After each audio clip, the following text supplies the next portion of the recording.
there have been roles that were created for me that wasn't under me. Though I feel the reason why those roles were created because they knew what my brand was, because they knew what I was going to be focused on. They knew how I was going to look to do it, and they saw an avenue to where that could be utilized in a more innovative way as opposed to the cookie cutter program. I pride myself on being intentional about branding myself, and then when you think about that, now I'm controlling my destiny. When we think about career pathing, there are so many people that rely on someone to kind of dictate it for them. In most cases, it's a manager, but there's so many more things that represent you before even coming onto their team, before even reporting to them. Be intentional about always coming to the table with who you are and who you want and how you want to be viewed. And you never know what kind of other doors are going to open up for you just from being consistent in that manner. I'm going to go in and figure out how to make it work. Period, point blank. Like, that's what I do. I want to be a resource. I want to be an ally. I want to be solution minded. So bring me the problems. Bring me the challenges. Bring me the things that people run away from. I'm open to that. That's my branding. That's my personal brand. Bring me all the coal and let me make diamonds out of it. First thing I wanted to talk about a little bit though is personal branding, and I bring that up because you are somebody who has a strong personal brand, and I think you've been able to, as we've talked about before, you've been able to have some different roles created that you filled that weren't exactly roles already there, but that's because of a strong personal brand. Without a strong personal brand, I don't think some of those would probably have occurred, because you come with a certain package that people know what to expect from you in a positive light, right?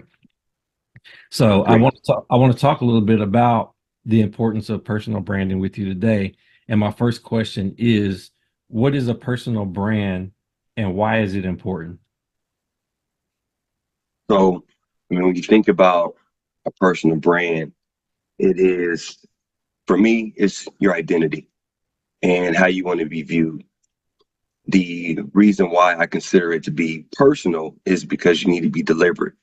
So people can have assumptions about you, who they feel you are, what they think you're focused on, whatever aspirations they think you may have.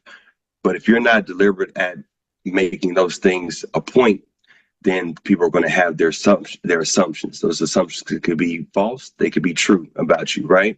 If you're deliberate at having a personal brand, then they're always going to walk away knowing what you want them to know about you. Mm-hmm.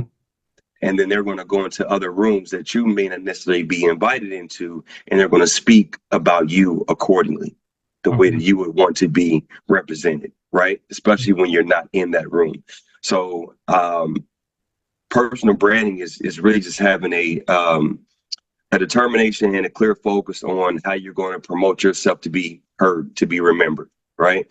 And the importance of it is, if you want to be heard and you want to be remembered, be deliberate about it.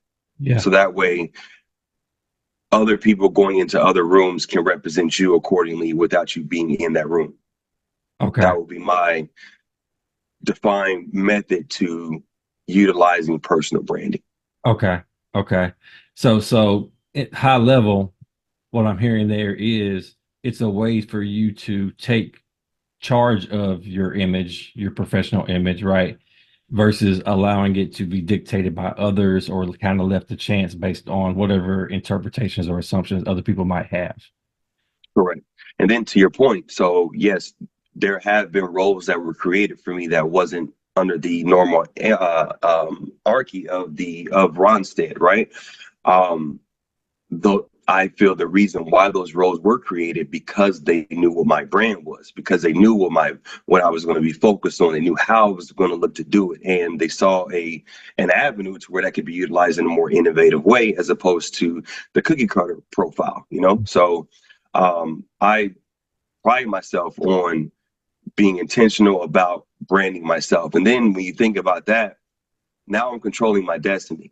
When we think about career pathing, there are so many people that rely on someone to kind of dictate it for them. In most cases, it's a manager. right? Mhm. Or who you're directly reporting to, right? You're coming in with the idea that they know what your work ethic is. They know, what your success stories are. So they know what your passion is. So they should automatically be highlighting your career path for you. They can, but they're only going to go about it one way, the way that they know, right? But there's so many more things that represent you before even coming onto their team, before even reporting to them. Mhm. So be intentional about always coming to the table with who you are and who you want and how you want to be viewed. And you never know what kind of other doors are going to open up for you just from being consistent in that manner. Man, I love that. I love that. I love the what you said about intentionality. You said that several times of really being mindful about your professional image, your personal brand, and crafting that in a positive light. Because I don't think most people approach it that way. I think it's something. It seems to me that you have a personal brand whether you craft it or not, right? So you can have the one that happened on accident, or Mm-hmm. you can be mindful and be intentional and think ahead, right? And build it to your advantage to get to where you want to go. Would you agree with that? I will. And then, so a lot of people may, so like for me, I simplify things to the best of my ability, right? So you may have a lot of people may think, okay, I'm going to build a personal brand to get to this finish line, or I want to build a personal brand, but I don't know what finish line that's going to carry me to. I don't even worry about the finish line.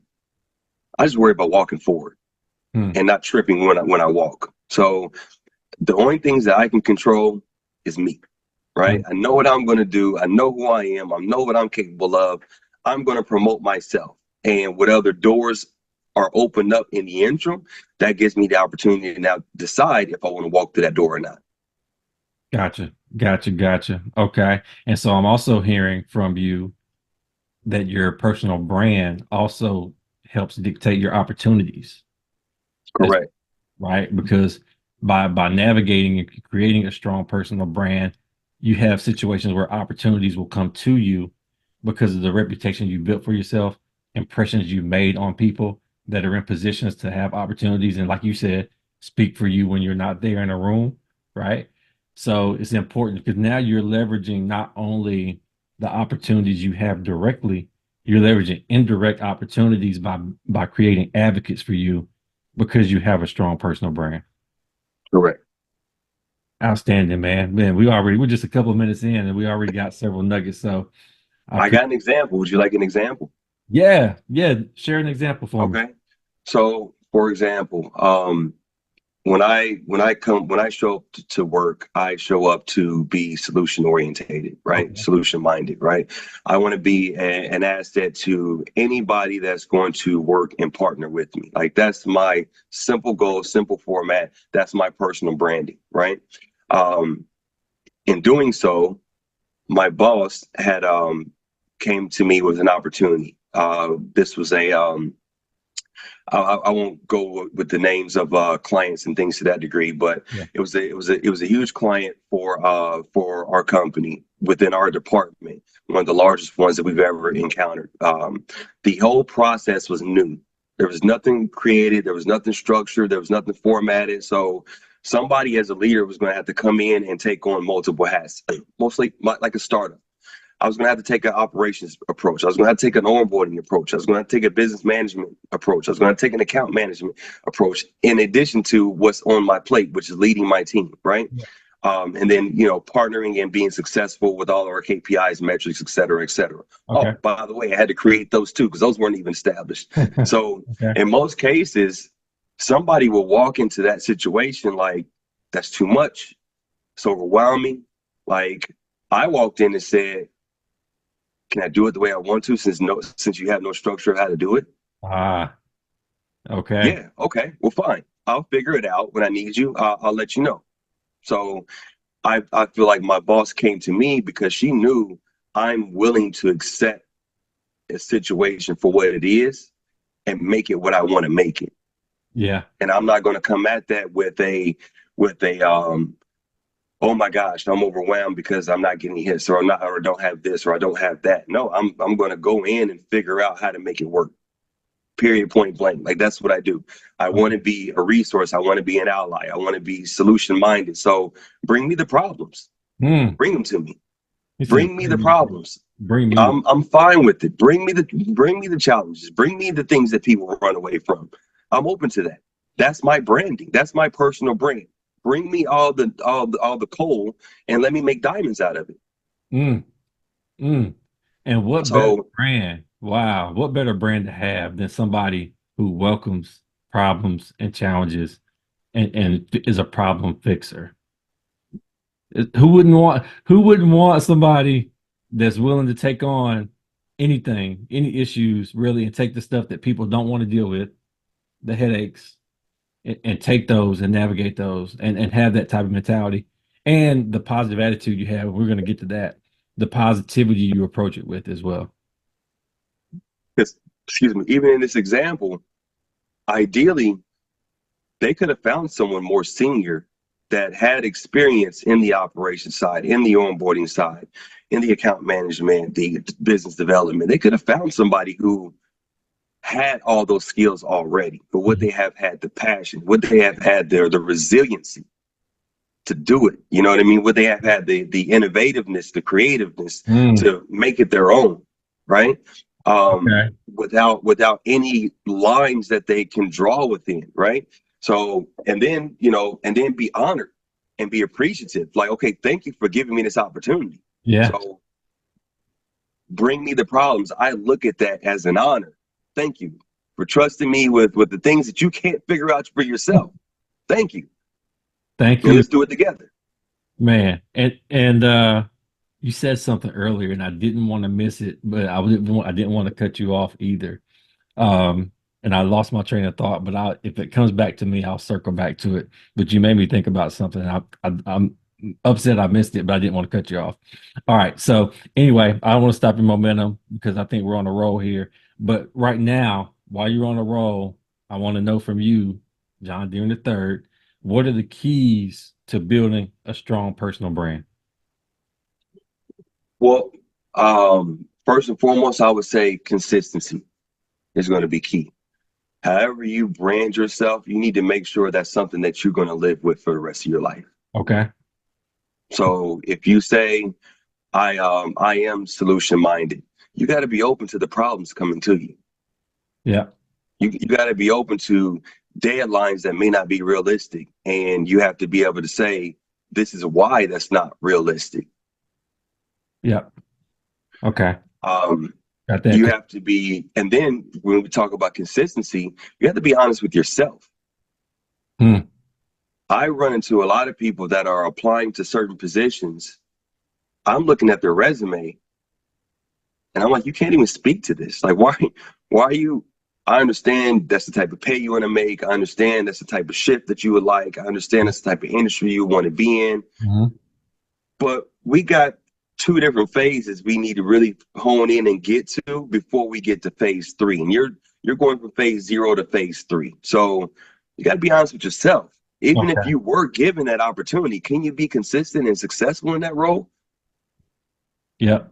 Or should we go to phase 1 and then phase 2 and then phase 3, which is going to be the consistency to grow and to continue to develop and continue to get honed into this craft. So Okay. if there's a rule of thumb or a process flow for building and designing a personal brand, first and foremost, be consistent at you.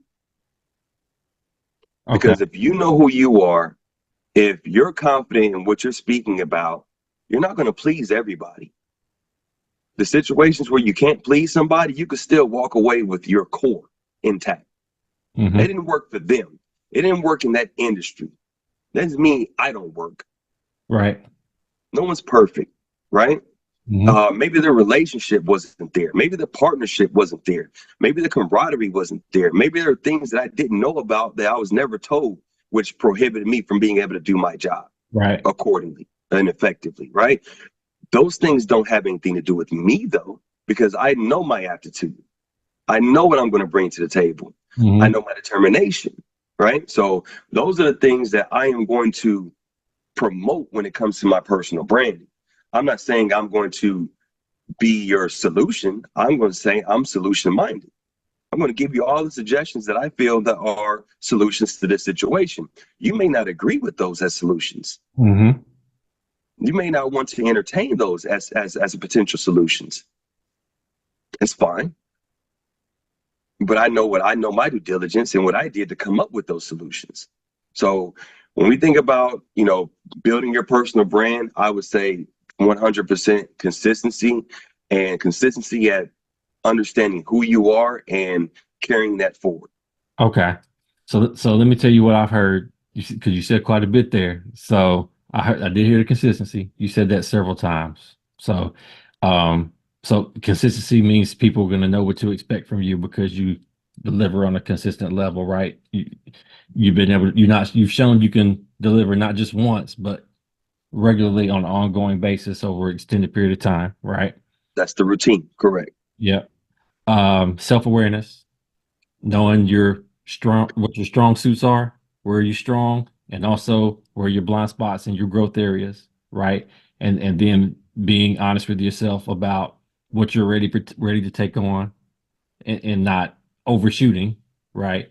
Doesn't mean you don't ask for stretch opportunities, because Right, correct. I think we agree sometimes you can have a stretch opportunity, but if it's a if it's too far out there, then you might just be kind of shooting yourself in the foot a little bit, and people kind of raise their eyebrows, right? And then also, for the sake of growth, it's important to know where your growth areas are so you can continue to get training on them, skill develop, and mentorship and that kind of thing. And then Going into you. I heard you say, I heard another thread in there, which was authenticity. Mhm. Authenticity, being yourself, knowing that, okay, I know I'm good at this, right? Owning it, walking in that, delivering the best you can, and also knowing when to discern when you needed to improve versus when you were in a situation that maybe wasn't the best fit, or best circumstance for you to get the outcome needed. Was I hearing that correctly? You were. And I mean, just to be transparent, fact of the matter is we're young and we're black and we're in corporate America, right? In Mhm. most cases, you only have that one opportunity. Hmm. Like every opportunity, you have to treat it like it's your last opportunity. So I rather go into a situation with full transparency to not only myself but my business partners, so Hmm. that way they don't set the bar higher than what I want it to be. Hmm. You undercommit and overproduce. If you have that example, if you have that, equation in everything, in every facet that you put yourself into, then in most cases, you'll never come up short.